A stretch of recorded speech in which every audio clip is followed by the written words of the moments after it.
আমরা কমিটেড, আমরা অঙ্গীকারবদ্ধ যে এই দেশে আমরা কোরআন ও সুন্নাহর বাইরে কোনো আইন আমরা করতে দেব না। এটা আমাদের কমিটমেন্ট। এই কমিটমেন্ট আমরা সবসময় করে এসেছি। আমি যখন আপনার চরমনায় পীর সাহেবের সঙ্গে বসেছিলাম, আপনাদের হয়তো অনেকের মনে থাকতে পারে, সেখানে যে 10টা বিষয় আমরা একমত হই, তার মধ্যে এই একটা বিষয় ছিল, এটা অনেকের মনে থাকতে পারে। সুতরাং এই কথা যারা ছড়ায়, অনেকেই আপনাকে বিভ্রান্ত সৃষ্টি করার জন্য বলে আমরা নাকি কোরআন ও সুন্নাহর আইন চাই না। নাউজুবিল্লাহ।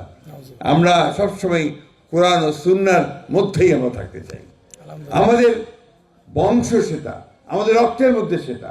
আমরা গর্বিত যে আমি একজন মুসলমান, অত্যন্ত গর্বিত আলহামদুলিল্লাহ। এই কারণেই যে আমরা সত্যের পথে, ন্যায়ের পথে ইসলাম সবসময় আমাদেরকে নিয়ে যায়। ইসলাম শান্তির ধর্ম, আমরা শান্তি চাই। আমরা চাই এই নির্বাচনের মধ্য দিয়ে শান্তি প্রতিষ্ঠিত হোক। আমরা চাই যে এই নির্বাচনের মধ্য দিয়ে একটা নতুন বাংলাদেশ গড়ে উঠুক, যেখানে আমি আমার ইবাদত শান্তিতে করতে পারবো, আমার ধর্ম চর্চা শান্তিতে করতে পারবো, এবং আমি আমার ভবিষ্যৎ বংশধরদের জন্য একটা সুন্দর ভবিষ্যৎ রচনা করতে পারবো। এইটাই হচ্ছে আমাদের একমাত্র লক্ষ্য। আমাদের ভাইরা, আমরা অত্যন্ত কষ্টের সঙ্গে, আমরা বেদনার সঙ্গে আমাদের ছোট ভাই, আমাদের সন্তান যে উসমান হাদি, যে আপনার প্রাণ দিয়েছে, আমরা তাকে স্মরণ করি সবসময়। আমরা আমাদের রংপুরের সাহিবকে স্মরণ করি, আমরা স্মরণ করি আপনার উসমান ওয়াসিমকে, চট্টগ্রামের, যারা এই জুলাইয়ে আন্দোলনে তারা প্রাণ দিয়েছে। আমরা সবসময় আমাদের সমস্ত 1971 সালে যারা স্বাধীনতা যুদ্ধ করেছিল তাদেরকে আমরা স্মরণ করি, মনে করি। প্রিয় ভাইয়েরা, ঠাকুরগাঁয়ে আমি আপনাদের পরিচিত লোক। আমি সবসময় আসতে পারি না, এটা সত্য কথা।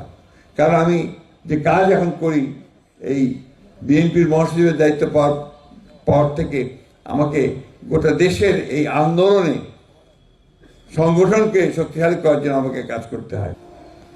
আমাদের সম্পর্কে অনেকে অনেক কথা বলে, ভুল বোঝানোর চেষ্টা করে, কিন্তু আমরা একটা কথা পরিষ্কার করে বলতে চাই যে আমরা এই দেশের 90% মানুষ আমরা মুসলমান।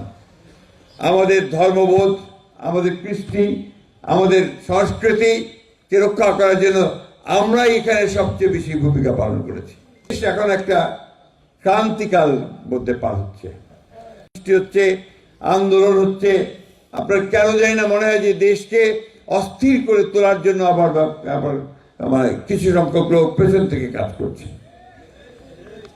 আমাদের এই সময় খুব সাবধান থাকতে হবে যে আমরা যেন আবার কোনো অন্ধকারের দিকে চলে না যাই।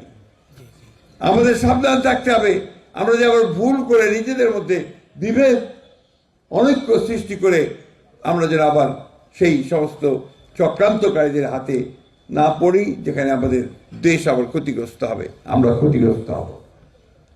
এই নির্বাচন সেই জন্যই খুব গুরুত্বপূর্ণ। এই নির্বাচনকে ভাঙার চেষ্টা করা হচ্ছে, বঞ্চন করার চেষ্টা করা হচ্ছে, সেটা যেন করতে না পারে সেদিকে আপনাদেরকে খেয়াল রাখতে হবে। আমার শেষ কথা আপনাদের কাছে, আবার কখন দেখা হবে আমি জানি না। আমার এই নির্বাচন শেষ নির্বাচন, বয়স হয়ে গেছে, এখন আর আমার পক্ষে পরে আর নির্বাচন করা সম্ভব হবে কিনা আমি জানি না, হয়তো বা হবে না।